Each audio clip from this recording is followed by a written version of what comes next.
আসসালামু আলাইকুম। Investment analysis and portfolio ম্যানেজমেন্টের 7.1 অধ্যায়ের আজকে দ্বিতীয় পর্ব। প্রথম পর্বের ক্লাসটা যারা দেখেন নাই দেখে নেবেন, খুবই গুরুত্বপূর্ণ একটা অঙ্ক সমাধান করা হয়েছিল এবং কি অধ্যায় সম্পর্কে এক ধারণা দেওয়া হয়েছিল। তো আজকে দ্বিতীয় পর্ব, আজকের ক্লাসের মধ্যে আমরা আরও কিছু গুরুত্বপূর্ণ অঙ্ক সমাধান করব, যে অঙ্কগুলো প্রতি বছরই বি পার্ট এবং সি পার্টে এসে থাকে। তো আজকে যে অঙ্কটা সমাধান করবো এটা হচ্ছে প্রবলেম 2। এটা আমরা সমাধান করব। এটা accounting BBA fourth year accounting ডিপার্টমেন্টে 2013 সালে আসছিল। তো অঙ্কটা খুবই গুরুত্বপূর্ণ। তাহলে আমরা অঙ্কটা সমাধান করছি, দেখেন।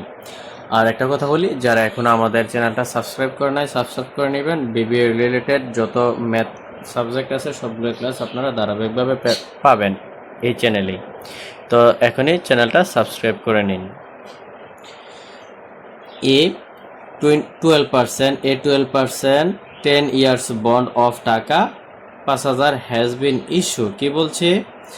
A 12% 10 years bond of টাকা 5,000 has been issued at 5% discount and redeemable value at 5% premium. 5% premium if flotation cost is 2%. Calculate its approximate YTM মানে L টু ম্যাচুরিটি। তো এক নম্বর ক্লাসে আমরা L টু ম্যাচুরিটি কিভাবে নির্ণয় করতে হয় বা বের করতে হয়, সমাধান করতে আমরা দেখেছিলাম। এক নম্বর ক্লাসটা যারা দেখেন না দেখে নেবেন, আজকের ক্লাসটা তাদের জন্য আরও সহজ হয়ে যাবে। তো এখানে আমাদেরকে L টু ম্যাচুরিটি বের করতে বলছে। এখন এখানে কি কি লাগবে? L টু ম্যাচুরিটির সূত্রটা আমরা একটু দেখি। L টু ম্যাচুরিটি YTM এর সূত্র হচ্ছে সি এর জায়গায় আপনারা আই ইন্টারেস্ট দিলেও হবে, একই কথা। C plus redeemable value minus net sale value by N whole divided by redeemable value plus net sale value by 2 into 100। তাহলে এখানে আমাদের কি কি ভ্যালু লাগবে আমরা একটু দেখি। উদ্দীপকটা আপনাদেরকে একটু পরে বোঝাচ্ছি। সি দ্বারা লাগবে আমাদের ইন্টারেস্ট মানে সুদের পরিমাণ লাগবে। রিডেমেবল ভ্যালু লাগবে আরবি মানে রিডেমেবল ভ্যালু, তারপর লাগবে net sale value number of years. Same নিচে একই জিনিস লাগবে, রিডেমেবল ভ্যালু নেট সেল ভ্যালু আর এর সূত্র 2। এই মানগুলো যখন আমরা বসে ক্যালকুলেশন করব তাহলে আমাদের আনসার হয়ে যাবে। আচ্ছা, এখানে দেখেন বলছিল কি এ 12% 10 ইয়ার বন্ড অফ টাকা 5,000। একটা বন্ড আছে, বন্ডের মূল্য হচ্ছে 5,000 টাকা। এটার মেয়াদ কত? 10 বছর, 10 ইয়ার্স। আর 12% এটা হচ্ছে ইন্টারেস্ট রেট। এখানে তো লেখাও নাই যে এটা ইন্টারেস্ট রেট, কিন্তু এটা ইন্টারেস্ট রেট, ঠিক আছে। এই বন্ডের 5,000 টাকার বন্ডের উপর 12% হারে সুদ, ঠিক আছে, 12% হারে সুদ, এবং এটার মেয়াদ 10 বছর, এইটুকু আমাদের। কিন্তু এখন সে এই বন্ড বিক্রি করে ফেলবে। এই 5,000 টাকার যে বন্ড আছে না, ওইটা বিক্রি করবে, এই জন্য ইস্যু করছে। কি করছে? ইস্যু বলছে কি has been issue at 5% discount. 5% ডিসকাউন্টে বিক্রি করবে। এই যে 5,000 টাকার বন্ড সে 5% ডিসকাউন্টে বিক্রি করবে, ঠিক আছে। তাহলে 5,000 টাকার 5% আসে কত? 250 টাকা। তাহলে 5,000 টাকার বন্ড সে 250 টাকা কমে বিক্রি করবে, তার মানে কত? 4,750 টাকা বিক্রি করবে। আচ্ছা, তারপর discount at redeemable value at premium. Redeemable value, এই যে আরবি হচ্ছে রিডেমেবল ভ্যালু কত হবে? 5% প্রিমিয়াম। আমরা যত পার্সেন্টেজ কাউন্ট করব এই ফেজ ভ্যালু 5,000 টাকার উপরে কাউন্ট করব।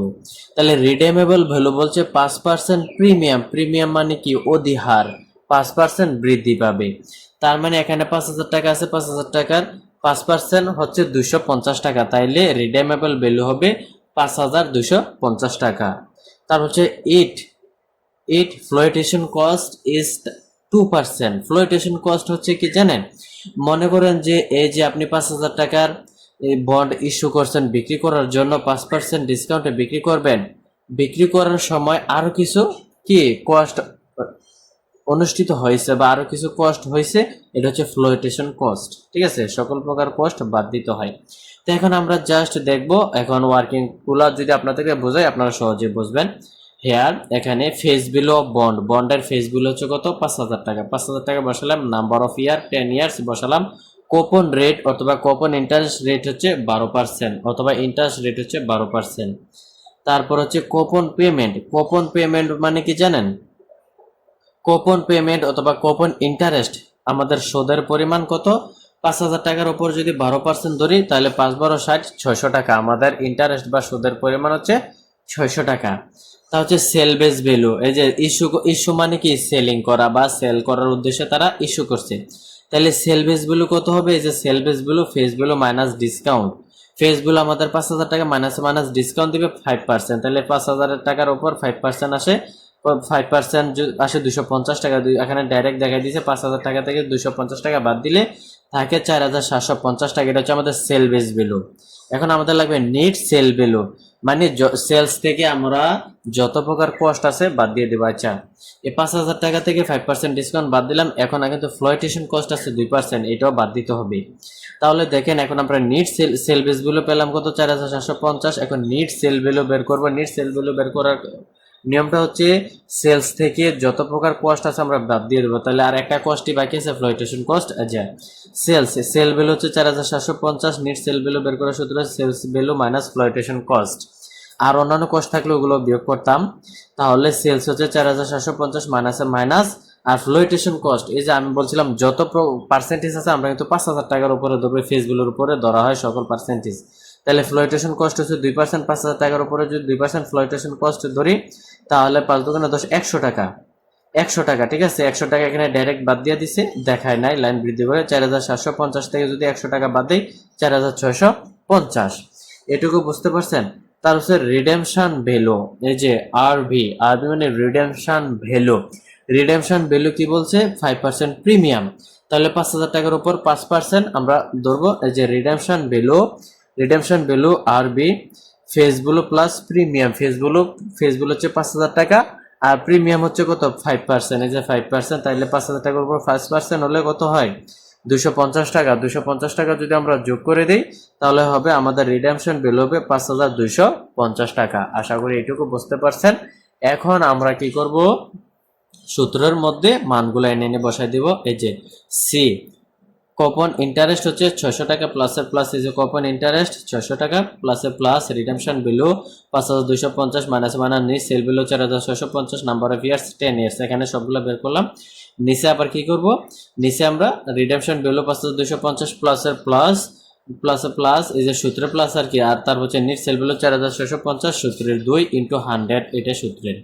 ঠিক আছে, ক্যালকুলেশন করার পর, ক্যালকুলেশন আশা করি আপনারা করতে পারবেন। ক্যালকুলেশন করার পর আনসার আসবে কত? 13.33%। খুবই সহজ না? ইল টু ম্যাচুরিটি আমরা করে ফেলাম। অঙ্কগুলো কিন্তু খুবই গুরুত্বপূর্ণ এবং প্রত্যেক বছর এগুলো পরীক্ষায় আসে। এখানে একটু ভুল করতে পারে, এই যে প্রিমিয়াম রিডেমশন ভ্যালুর মধ্যে এবং ইস্যুর মধ্যে ফ্লোটেশন কস্টের মধ্যে।